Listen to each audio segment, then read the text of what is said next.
The Wandering Earth's second time runs out in carefully marked units in the mainland Chinese sci-fi disaster pick The Wandering Earth's Second, a sturdy prequel to the record-smashing adaptation of Liu Cixin's novel. In The Wandering Earth's Second, the apocalyptic problems faced by this movie's Chinese characters along with their international peers from the United Earth Government UEG have already happened. Because in The Wandering Earth, the planet has already left its orbit thanks to some high-powered rocket engines, which have pushed the Earth out of harm's way aka a crash course with the Sun. Set in the near future, a range of dates that includes 2044, 2058, and 2065, The Wandering Earth's Second follows China's men and women of action as they lead the planet out of the solar system and into the previous movie. Both The Wandering Earth and its sequel are flashy, state-approved cornball spectacles about humanity's resilience, especially the Chinese. Both movies were produced with gargantuan budgets that would make even James Cameron blink, and they both look fantastic thanks to director Frank Guzzi for panoramic scope and paperback cover-worthy details. The main difference between these two blockbusters is that the protagonists of The Wandering Earth's Second must repeatedly choose to be hopeful despite perpetually impending disasters, each one of which is neatly labeled and foregrounded with pulpy on-screen text like the lunar crisis in 12 hours and nuclear explosion in 3 hours.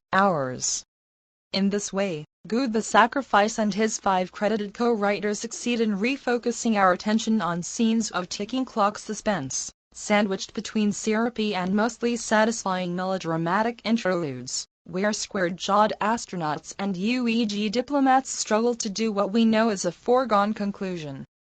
Most of The Wandering Earth's Second follows the superhuman efforts needed to jump-start the Moving Mountain project, the mission to first build and then deploy the globe-shifting engines needed to push the Earth out of harm's way.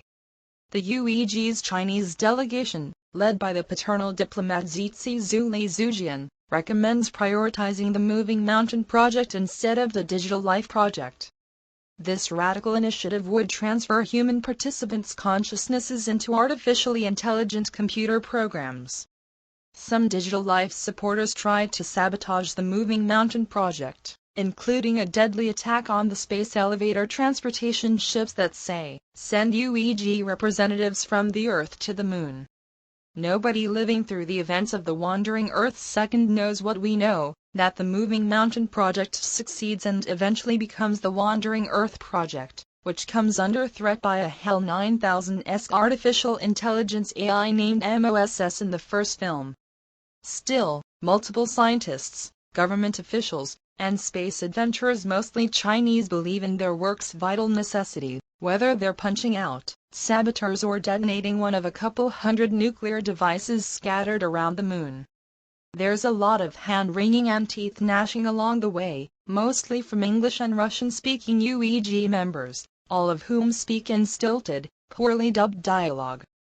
But Chinese astronauts, like the Wandering Earth co-leads Liu Piqiang, Wolf Warrior 2-star Wu Jing and Han Duo Wang Zi, always prove Zhu's slogan simple maxim, in times of crisis, unity above all.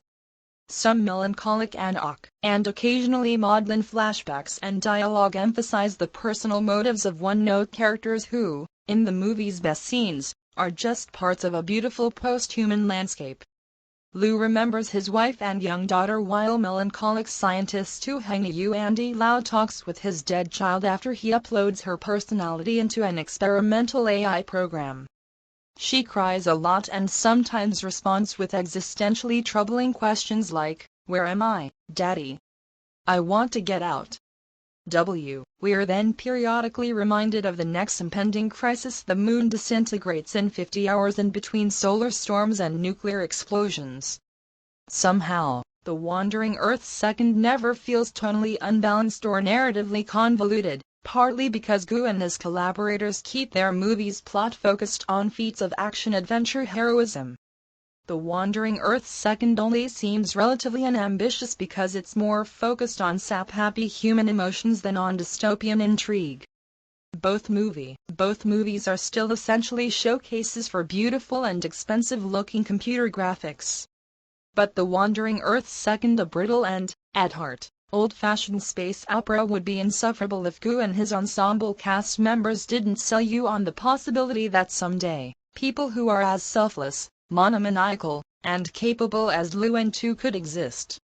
The Wandering Earth Second is also like The Wandering Earth because it's just the right mix of silly and somber. Scared people wonder about the recent past, but always from a rare position of forward-thinking emotional clarity. She's dead, and that's it. That's the reality. So when humanity must inevitably save the day, their accomplishments are appropriately surreal and awesome.